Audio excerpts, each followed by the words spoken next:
Imagine a city under siege. The gates are sealed, the walls are surrounded, and the food ran out 3 weeks ago. Sieges were rarely won with swords, they were won with starvation. An attacking army didn't need to break down a wall if it could simply wait outside long enough for the people inside to break instead. No food in, no food out. Just time doing the killing for you. And history shows exactly what happens to a human body and a human mind when that clock runs out.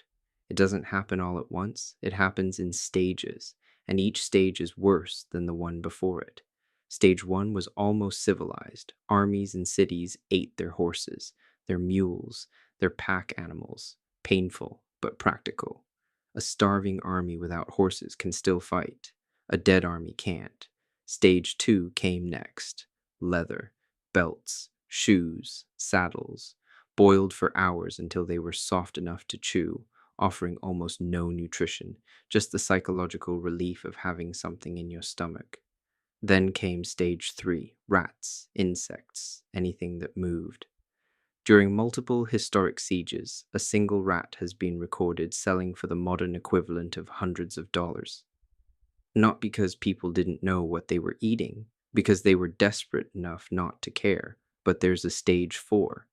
And this is where it stops being about survival tactics and starts being about the limits of the human mind. During the Roman siege of Jerusalem in 70 AD, the historian Josephus recorded something so disturbing that for centuries readers assumed he must have been exaggerating. He described a woman, starving, who had already lost everything she had to the siege. Josephus wrote that in her final, unbearable hunger, she killed her own infant son, cooked half of the body, and ate it before Roman soldiers, drawn in by the smell of food in a city with none, found what remained. Historians still debate the details, but most agree on the disturbing core of it. Under total starvation, a mind can be pushed somewhere no one believes their own mind could go. So here's the obvious question. If starvation gets this bad, why not just surrender? Because surrender often wasn't survival either. Losing armies were frequently slaughtered, cities were burned, populations were enslaved. For many people trapped inside a siege, the besiegers outside weren't a rescue from starvation. They were simply a different, faster way to die, which meant, for some, starving slowly still felt like the safer bet.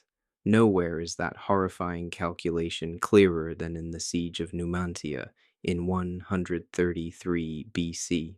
Roman forces surrounded the city for over a year, cutting off every possible supply line.